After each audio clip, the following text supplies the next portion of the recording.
huwag ninyong linlangin ang inyong sarili.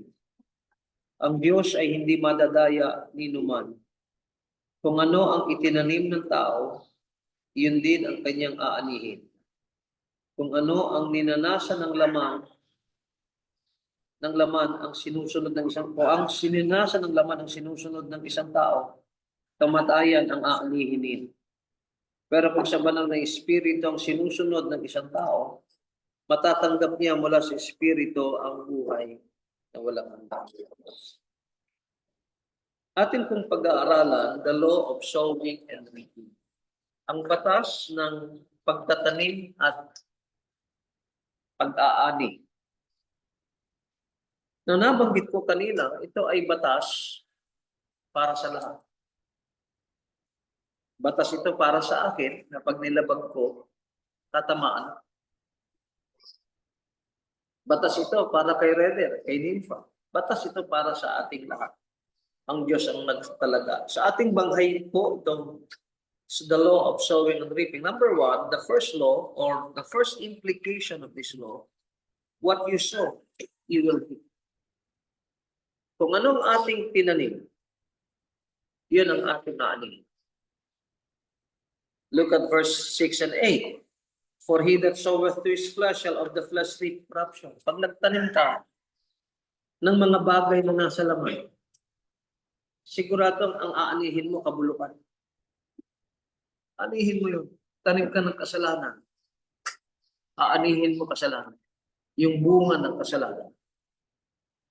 Pero pag sa espiritu naman yung ating itinanim, sabi dito, shall of the spirit reap everlasting. Kaya dito po sa Galatians chapter 6, actually, ang tema rito, pagtatanim talaga. Mag-ingat tayo paano ang ating itinatanim sa bukas. Ang aking payo, only sow good seed, never the bad seed or the evil seed. Mamili tayo. Yung salitang bibitawan natin, mabuting salita. Alam niyo, nagpapasalamat na ako. Maraming pagkakataon itong mga nakaraan na nakita ko, ako'y lumago. Kasi halimbawa, parang gusto kong magbiro. Pero napipigilan ko ang sarili ko sa pagbibiro. Gusto kong magkomento na yung komentong aking sasabihin ay makasasakit o hindi magandang pakinggan. Napipigilan ko ang aking bibig. Merong mga ganong pangyayari sa buhay ko. Ipinagpapasalamat ko sa Kanya. Na bago ko buksan ang aking bibig, naiisip ko, bagamat ginagawa ko, pero ngayon, mas na pag-iisip ko yung bagay na nais ko, na dapat kong sabihin. Hindi lahat kasi ng salita ay pwede natin sabihin. So only sow good seed. Huwag tayong magtanim ng masamang binhi. Kaya mga kabataan, tandaan niyo. Gusto ninyo na pagdating ng panahon, mabuti kayong, ang inyong mga anak magiging mabuti. Tama to si Luis. Karoon ka ng karunungan. Kasi kung anong ating itinanim, yun ang ating aanihin. Now, so, nakapagtanim na ako ng masama. Mababawi pa ba yun? Well, una sa lahat, meron talagang consequence kung nakapagtanim na tayo ng masama. Pero meron din po kasing sinasabi sa Bible, ang Diyos, pwede niyang bunutin kung masamang halamang tumubo. At doon tayo lalapit sa Panginoon, Lord, nagkamali ako. Meron na akong naitanim na mali. Eh kung absolute yung what you sow, you will reap. Paano naman? Wala namang paraan. Would you please go to the book of Jeremiah, chapter 1.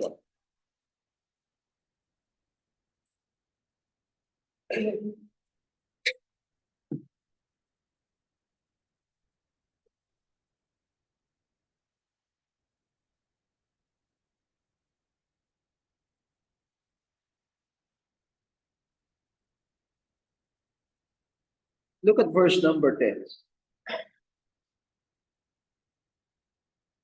Sabi rito, see, I have this day set thee over the nations and over the kingdoms, to root out and to pull down, to destroy and to throw down, to build and to plant.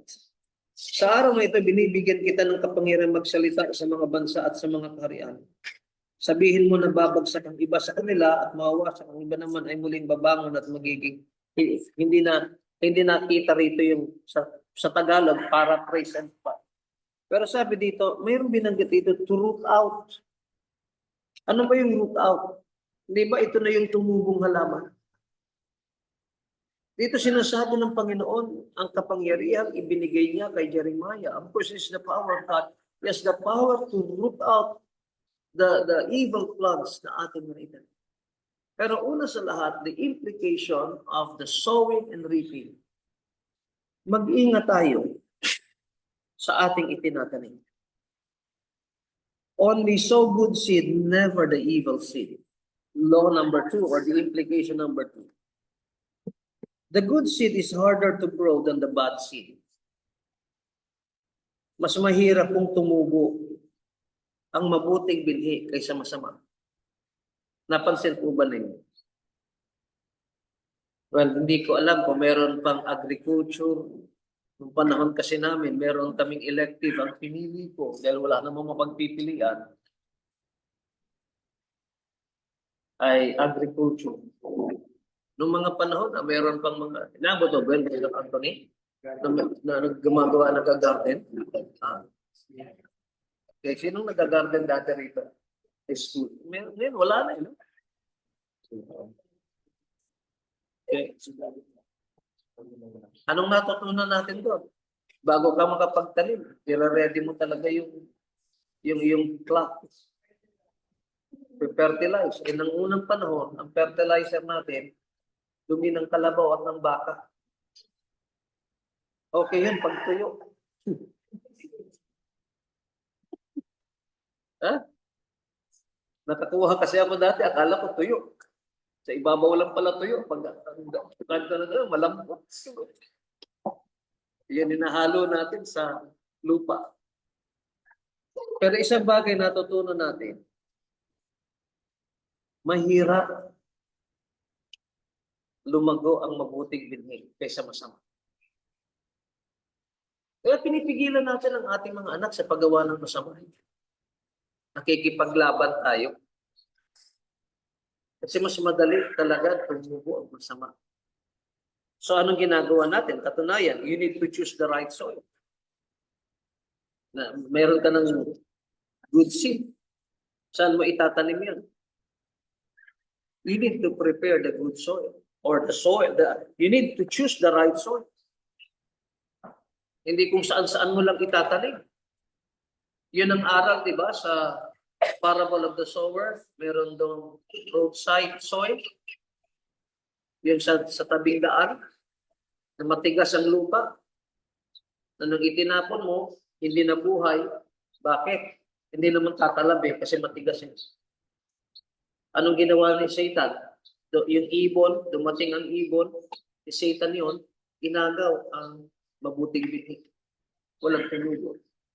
Meron naman, napunta naman sa mabatong lugar, merong konting lupa, agad tumubo. Pero dahil mababaw lamang ang lupa, hindi lumalim ang ugat nang tumindi ang sinag ng araw na lantak. Ano naman po yun? Ito yung mga puso na emotional lang pagtanggap sa salita ng Diyos. Pero mababaw talaga ang puso para sa salita ng Diyos. Pag may mga pagsubok, nawawala. Pag may mga kahirapan, nawawala. Alam niyo, asahan po natin na meron talagang mga offenses na darating, may mga pagsubok dahil sa salita ng Diyos.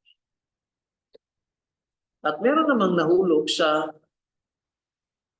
matinik, madamo. O anong nangyari sa binhi? Mabuting binhi. Tumubo, pero sinakal, hindi ito namunga. Kaya you need to choose. Hindi lamang the seed na ating itatanim, you need to choose the right soil. Sumunod po, you need to keep the surrounding clean. Dapat panatilihin mong malinis. Mga kabataan, makinig kayo ng maigi. Minsan, ang inyong pananaw sa mga pangyayari sa pag-iingat ng inyong mga magulang, sabihin ninyo, sinasakal niyo ako, wala akong kalaya. Diba? Naalala ko dati, meron ako na counsel na isang misis. Sabi nung higpit-higpit ng mister ko, pastor. Sabi ko naman, para sa kabutihan niyo yun. Muna sa kabutihan mo, sa kabutihan ninyong mag-asawa. Hindi ikaw, kung alimbawa, ang isang bukid ay nilagyan mo ng bakod. Hindi iyon para higpitan ka. Kundi para wag makapasok ang mga baboy damo.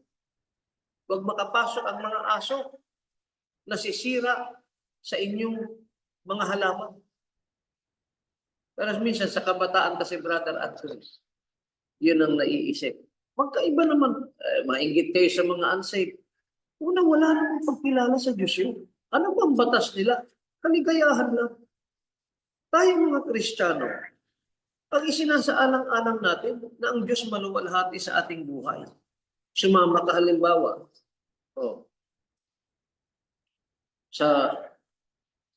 Sa susunod, samahan nyo na lang. O sige, sama ako.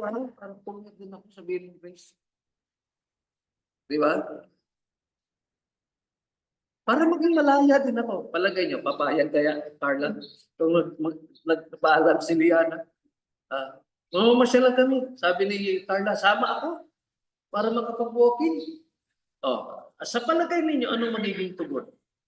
Hindi rin nila gusto yun. Because ang gusto ng mga kabataan na hindi nila nakikita, yung bang walang pipigil sa kanila kung ano ang kanilang gusto. Hindi naman pwede. Tingnan nyo, anong mga nangyayari dyan sa Marilaki? Yung nag-superman. Napanood nyo ba yun? Sino ba namatay doon? Dalawa po kasi. Ba nakadilaw yung isa? Yung nakarin. Natira yung nakadilaw. So, gumanon yung dilaw, di ba? Yung grabe. Ay, yung tinamang natatalsik sa bangin, nagbuhay ba yun?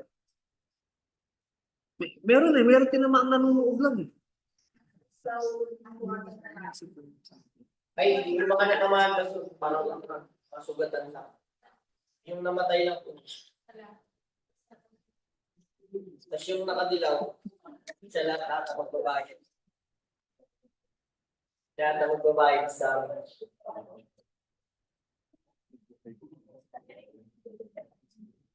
Ngayon, hindi lamang yan, you need to keep the surrounding clean, you need diligence so that the seed will grow and bear fruits.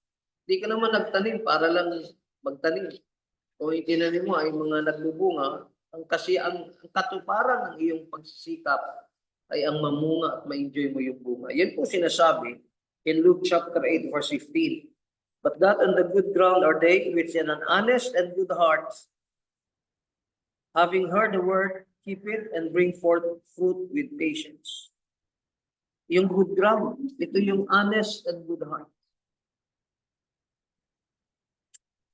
Alam niyo, ang isang challenge sa ating grace, mga magulang,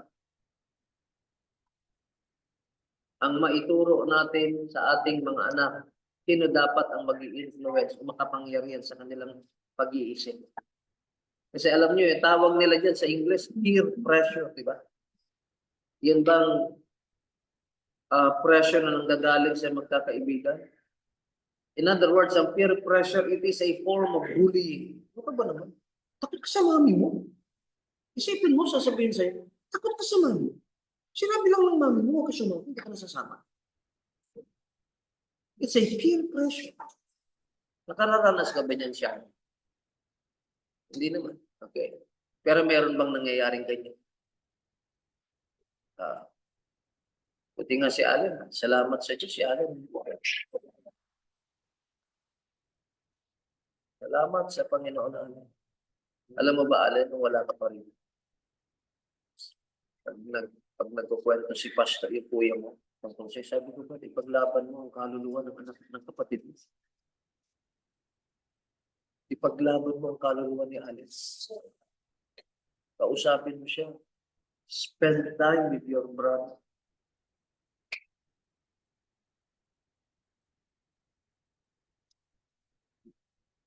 Okay, so kailangan ng choose the right soil, keep the surrounding clean, and then diligence is essential. Yung kasipagan na babantayan mo hanggang itay mo. And implication number 3 ng law of sowing and reaping, you reap after you sow, but not immediately after. Hindi naman pwede, nagtanim ka ngayon, gusto mo agad mamunga. Hindi. Whether good or bad, hindi naman agad namumunga. It will take some time para ma-enjoy natin ang bunga. Now, in James 5 verse 7, kailan ba talaga ang harvest time? Kailan ba talaga ang harvest time? Ito sinabi sa verse 7 and 8, be patient therefore, brethren, unto the coming of the Lord. Ang talagang ultimate time of the harvest is the coming.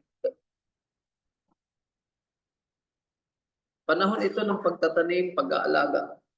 Behold, the husbandman waiteth for the precious fruit of the earth, and hath long patience for it, until he receives the early and latter rain. Yung magsasaka, naghihintay siya para sa mahalagang bunga ng lupa. Hath long patience for it. Hintay mo yan.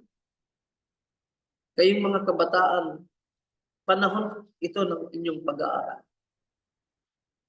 Magtiis kayo. Alin magtiis. Huwag kang pumasok. Mag-aral ka. Nakita mo kaibahan? Maraming pumapasok, di naman nag-aaral eh.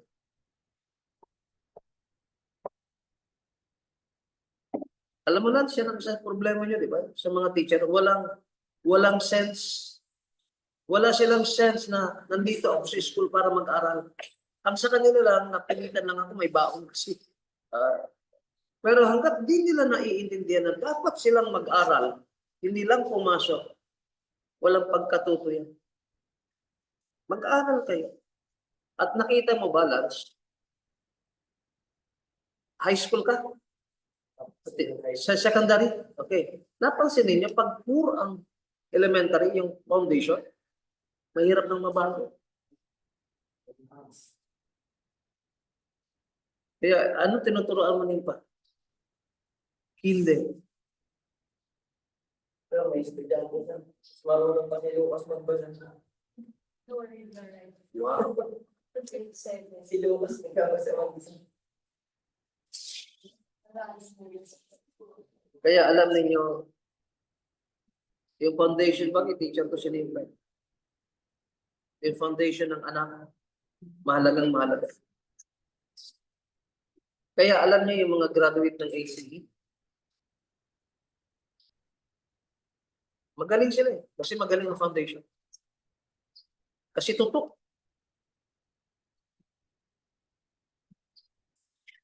Pero pag mahina ang foundation,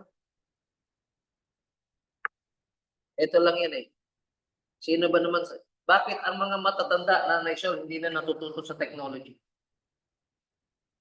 It's not because sa atin kasi parang kapaguran ng karal yun. Pero we have to do it. Ngayon, marami akong ginagawa, si Ira na gumagawa. Pag nahihirapan ako sa cellphone ko, ayaw nito. Pakiayos mo nga. Pero I could have done it. Pero dahil sinasabi ko, marami na akong ibang ginagawa, kaya naman ito gawin ng iba. If you cannot see the reason for you to learn, you'll never learn. At yun ang isang bagay na dapat talagang tutukan. Kaya mahalaga orientation lang siya.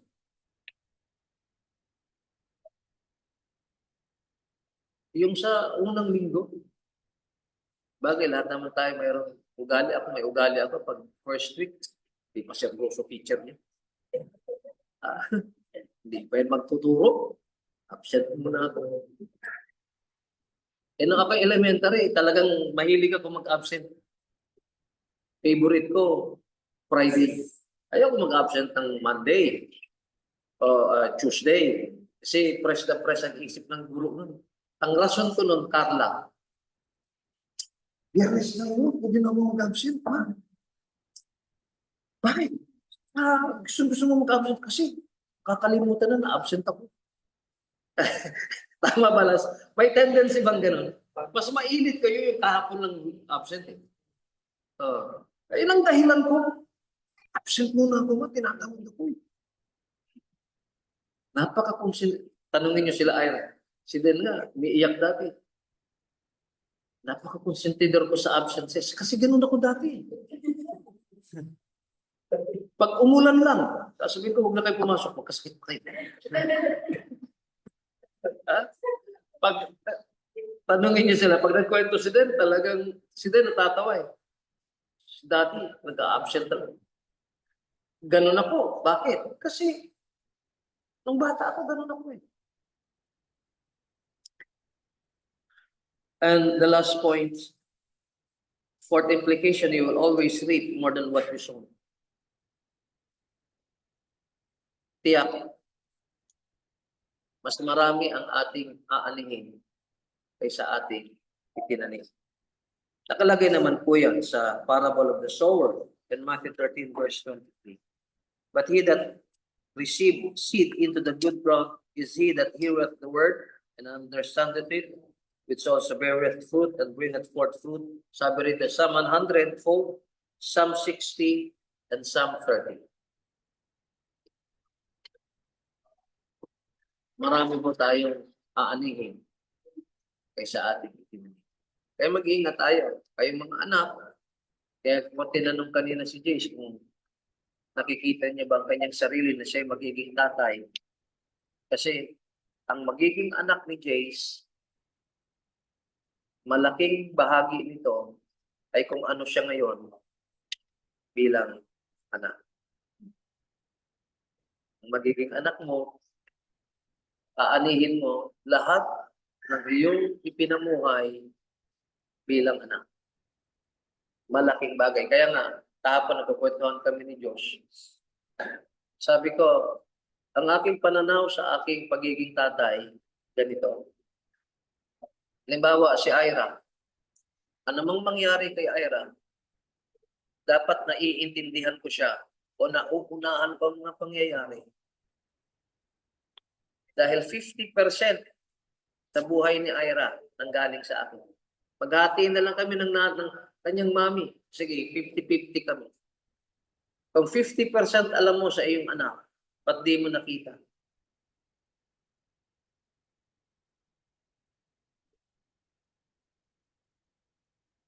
%50 din. In other words, meron akong clue what will be my children by just looking at me. Hindi ko maintindihan. And that's the very reason, kagaya din sa akin tatay, the only person, tao sa mundong ito, na parang alam na alam ako, ang tatay ko. When my father would check on me, hindi talaga ako nakakapagsinungaling. Because as if he knows the way I think.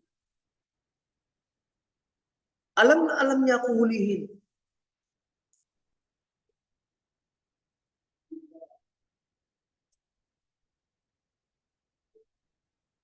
You always reap more than what you had sown. Kaya sana po, wag nating kalimutan itong law of sowing and reaping. Alam niyo, ako ba nangangamba na pababayaan ako ng aking mga anak pag ako ay tumanda na? Bagamat ayoko maging kabigatan sa kanila. Sa palagay ko, hindi. Sa palagay ko, they will suffer with me. Kung dumating ang panahon na my body is so frail already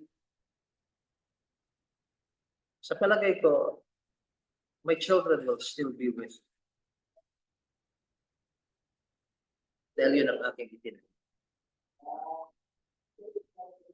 Napakahalaga, tingnan natin paano natin tinatawag. Naalala niyo, kinuwento ko sa inyo na may Bible study. Na nang unang naging reaction ko na yung matanda pinababayaan ng mga anak na mayayaman. Galit ako. Galit ako sa mga anak. But I stopped for a while and think, itong matandang ito, nung maliliit pa ang kanyang mga anak, minahal niya kaya ang kanyang mga. Bakit siya ginanon ng kanyang mga anak? What you sow, you will reap. Kaya mga magulang, huwag niyong bilhin ang pag-ibig ng inyong anak. Stand for what is right and fight what is wrong. What only because you want your... Meron kasi, alam niyo, kahinaan to ng mga magulang na parang mahalin. Merong katotoong pag-ibig ang ating mga anak. The Bible speaks of natural affection. Sa hayop nga, nakikita natin yan eh. You do not have to buy the affection of your children. Sikapin natin kung anong mabuti at tama para sa ating mga anak. Mag-away man kayo, it's fine. Ako po naniniwala sa tamang away. Yung away para sa katotohanan, para sa katuwiran at kabanalan. Pag nag-away tayo dyan sa family, okay yun. Pag hindi na tayo nag-away, na walang kabanalan, walang righteousness, walang katotohanan, our family is in trouble. Hindi rin ho ako masasaktan kung halimbawa, si Ira magsabi sa akin, Dad, ba't hindi ginagawa yan? Mali yan ah. Hindi ako matitisyon. Because I must submit to what is right.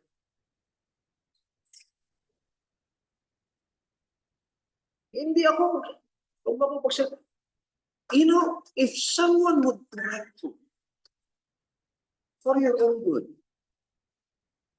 appreciate it. Kaya nga sabi nga ni Haring David, pag ako'y sinampal ng matuwid o binugbog, smite, ibugbog yun. Pag binugbog ako ng matuwid, kabutihan yan, it's kindness. Kasi ang matuwid, di ka naman bubugbugin sa maling dahilan. It is kindness. Panginoon, salamat po sa inyong mga salita, and may we not forget this principle of sowing and reaping. Lord, akin pong pinapanalangin, nakalimutan ko kanina, and praise. Si Reden at si Nympha. Lord, pagpalain yung kanilang Christian life, dalangin ko na they both will grow in their Christian life. Tulungan niyo si Reden to be a good leader. Dalangin ko, Diyos, maging pagpapala si Reden sa kanyang family. That's our prayer. Ng aming mga pastors, Lord, I pray, help us. We can provide for our family. Salamat o Diyos. Pagpalain niyo po ang aming kakainin in Jesus' name. Amen. Now, if ever you have time to pray, please remember, she said, Sister Morel,